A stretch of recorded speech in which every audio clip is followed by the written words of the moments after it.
Hello, একটা গুরুত্বপূর্ণ কথা আছে। কি কথা? কি করো? বিয়ের কেনাকাটা, শাড়ি শাড়ি গহনা সব। আর বললাম তো সব। বিরক্ত হচ্ছ? উফ না। তাহলে বললে কেন? আচ্ছা ঠিক আছে, আর বলবো না। তোমার গুরুত্বপূর্ণ কি কথা সেটা তাড়াতাড়ি বলো। আমি কিন্তু জানি তোমাদের বাড়িতে বিয়েটা হচ্ছে না। তো কোথায় হচ্ছে সেটা জানতে চাও? না না, খবরদার, ওটা আমাকে বলবো না। কেন? পরে যদি আমি বিয়ে বাড়ি চলে আসি, পাগলামি শুরু করে দিই, তোমাকে নিয়ে টানা আচড়া করি। তুমি করবো না, এটা আমি ভালো করে জানি। আরে আমি পাগল। পাগলরা কি করে তার কোনো ঠিক ঠিকানা আছে নাকি? এটা কি তোমার গুরুত্বপূর্ণ কথা? না। তো আজকের পর আমি ফোন দিলে তুমি আমার ফোন রিসিভ করবে না। আচ্ছা, আমি কিন্তু বারবার ফোন দিব, 1000 বার 1,00,000 বার ফোন দিব। আমার কিন্তু কন্ট্রোল থাকবে না, ফোন দিতেই থাকবো। তুমি কিন্তু রিসিভ করো না। আমি শত শত টেক্সট পাঠাবো, সেগুলো একটাও খুলে পড়ো না। তাহলে কিন্তু তুমি ইমোশনাল হয়ে যাবে, তোমার মন খারাপ হয়ে যাবে। তো তোমার কি কথা বলার শেষ? না, আরো আছে। বল। বিয়ের ঠিক আগের দিন তোমার সিমটা চেঞ্জ করে ফেলবা, ওকে? কেন? আমি তো পাগল হয়ে যাবো, তখন মাথা ঠিক থাকবে না, বারবার ফোন দিতে থাকবো। তার থেকে ভালো না তোমার ফোনটা একবার বন্ধ পেলে, তখন আর ফোন দিতে পারবো না। আর শুনো, আমার বারবার ফোন দেওয়া দেখে যদি তোমার জামাই কিছু জিজ্ঞেস করে, তুমি বলবা তুমি চিনো না, ডিস্টার্ব করে তোমাকে, বকাটা ছেলে, ওকে? আর শোনো না, বলো। তোমার নতুন নাম্বার কিন্তু আমি খোঁজার ট্রাই করবো। তুমি তোমার কাছের বন্ধুদের ওই নাম্বারটা দিও না, হ্যাঁ?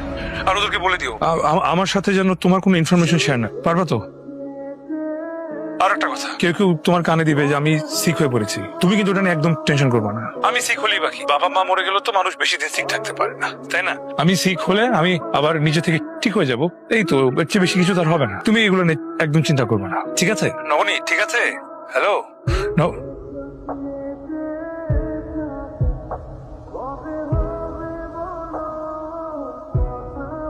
আন্টি সালাম। ওয়ালাইকুম আসসালাম। তোমরা ঠিকভাবে পৌঁছেছো? জি আন্টি, আমরা ঠিকঠাক মতো পৌঁছেছি, আপনি টেনশন করেন না। আর সিয়াম তোমার সাথেই আছে। প্লিজ বাবা একটু দেখে রেখো, খাওয়া দাওয়া ঠিক মতো করে যেন করে, কোনো উল্টাপাল্টা যেন কিছু না করে। আমি ওকে নিয়ে কিন্তু খুব ভয় থাকি বাবা। আন্টি আপনি টেনশন করেন না, তো ও গ্রামের মধ্যে কয়েকদিন থাকলে ওর মনটা একটু হালকা হবে। আর নবনীর বিয়ে না হওয়া পর্যন্ত আমার সাথেই থাকবে, আমাদের গ্রামে আমাদের বাসায় থাকবে। তুমি ওকে দেখে রেখো প্লিজ, প্রত্যেকদিন ফোন করে একটু আপডেট দিও বাবা। ও একদম ঠিক আছে, আপনি এত বেশি টেনশন করেন না, আমি আছি না। ভাই, এক প্যাকেট ম্যাক্সিম দেন তো। কি সিম? Cigarette Maxim. ভাই নাই। তাহলে ম্যারিজ দেন।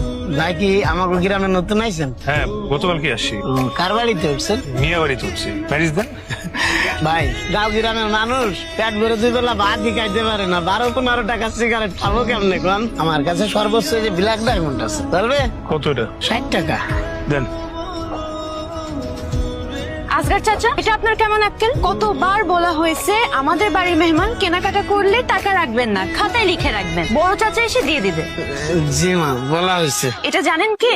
সাগর ভাইয়ের বন্ধু, আমাদের খাস মেহমান। আব্বা যদি জানতে পারে আপনি ওনার থেকে টাকা নিছেন, বা কিন্তু রেগে আগুন হয়ে যাবে। আর জানেন তো, আব্বা রাখলে কিন্তু তার মাথা ঠিক থাকে না। আচ্ছা, কি আজব, আমি সিগারেট খাবো সেটার টাকা তোমার বাবা দিবে কেন? ভাই রাখেন আপনি। না সাহেব, আমার ক্ষমা করবেন, আপনার কাছ থেকে টাকা নিতে পারবো না। মিয়া বাড়ির মেহমান মানে আমাকে গ্রামের মেহমান। বলেন পাগলায় বললাম, লাইটটা দেন। কত টাকা হয়েছে খাতায় লিখে রাখেন। জাম্মা, আপনি সিগারেট খান, দেখতে তো পাচ্ছ। জুয়া খেলেন, মদও খান। তোমার কি আমাকে দেখে মনে হয় আমি মদখোর জুয়ারি? না, তবে আমি শুনছি শহরের মানুষের নাকি অনেক রকম বদ অভ্যাস থাকে, কিন্তু আপনাকে দেখে ভালোই মনে হইতেছে। তবে দেবদাস ভাবতে একটু বেশি। কি? কিছু না, শোনেন, দেবদাসের শেষটা কিন্তু ভালো না। চলেন আপনাকে আমাদের গ্রামটা ঘুরায় দেখাই। তোমার আমার সাথে আসতে হবে না, আমি নিজে দেখতে পারবো ঘুরে। আরে শুনেন, সাগর ভাই বলছে আপনাকে চোখে চোখে রাখতে, নাকি তো আমি একা যেতে দিচ্ছি না। আচ্ছা, তোমার নামটা কি যেন? সাদিয়া জাহান বৃষ্টি। শোনো বৃষ্টি, তোমাকে কি কখনো বলছে তুমি বড্ড বেশি কথা বলবি? বলছে, কিন্তু আমি পাত্তা দিই। কানের ছিদ্রটা বড় তো, এক কান দিয়ে ঢুকে আরেক কান দিয়ে ভুস করে বের হয়ে যায়। আরে দেবদাস সাহেব দাঁড়ান, হারাই গেলে মাইকিং করা লাগবে আবার। আমি হারাবো না, আমি রাস্তা চিনি। আমি চিনাই দিই আর একটু। তোমার বাড়ি থেকে কে আছে? আমি আর মা। তোমার বাবা? উনি 10 বছর আগে রোড অ্যাক্সিডেন্টে মারা গেছে।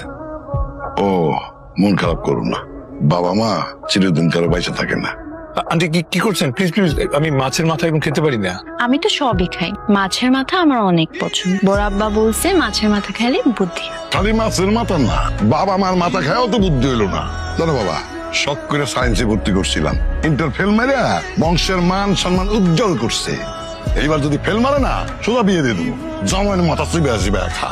আব্বা তুমি খাওয়ার সময় আবার বকাবকি শুরু করলা। বলছি না এবার সব বিষয় পাশ করে দেখায় দেব। ওইবারে তো বলছি জিপিএ 5 পাবি, বাংলা ইংরেজি ছাড়া সব সাবজেক্টে ফেল মারছি। তুমি ভাতই খা। মেয়েটা ভাত খাইতে বইছে, এখনো বকা দেওয়ার দরকার ছিল। তোমার মেয়ে ওই খাওয়া টই টই করে ঘুরে বেড়ানো ছাড়া আর কি পারে? মাছের মাথাটা উঠায় রাখো, ঠিকই আচ্ছা ভাত খাইবো।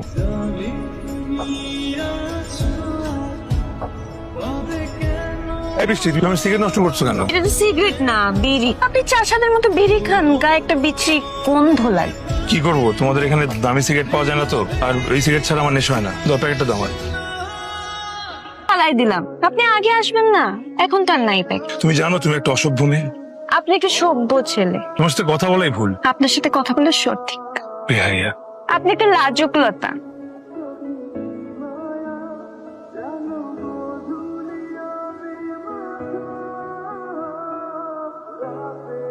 Sorry sorry sorry, extremely sorry. আরে সরি বললাম তো, রাস্তায় জ্যাম ছিল, হেভি জ্যাম। জ্যামের কারণে দেখে গেছি। দেখলাম আমি নেমে দৌড়ে আসি তোমার জন্য। তুমি আজকেও সিগারেট খাইছো? আমি না, আরে বন্ধুদের সাথে ছিলাম। এই তো সব কটা হচ্ছে বিড়ি খোর।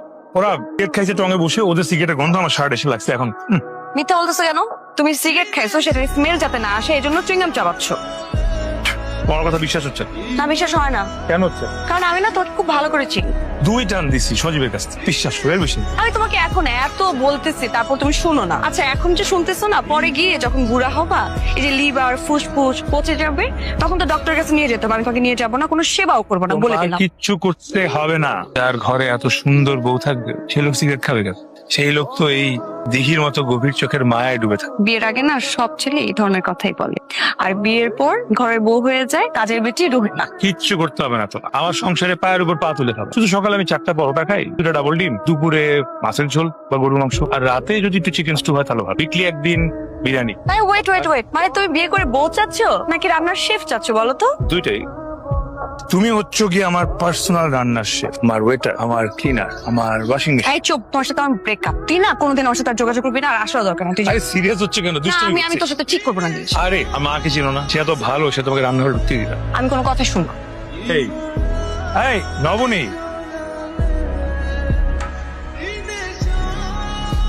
কে কি করিস? আসার পর থেকে দেখতেছি তোর একটু সময় নাই, ব্যস্ত মানুষ, পুরো তো একদম ব্যবসায়ী হয়ে গেছিস। আজকে অনেকদিন পর আরতের হিসাবের খাতা নিয়ে বসছিলাম, তো হিসাবের জের মেলাতে মেলাতে লেট হয়ে গেছে।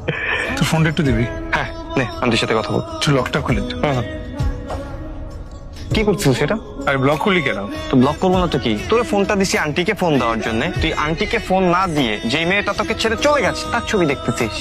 তুই কি কোনো চেঞ্জ হবি না? ভালোবাসার মানুষ ছেড়ে চলে যায়, তো ভালোবাসা তো আর ছেড়ে চলে যায় না রে। নবনী ভাবতেছে আমি ওর থেকে দূরে এসে ওকে দেখতে পাচ্ছি না। ঠিকই দেখতে পাচ্ছি। দেখ ওর চোখ, ওর ভ্রু, ওর গালের টোলটা পর্যন্ত আমি স্পষ্ট দেখতে পাচ্ছি।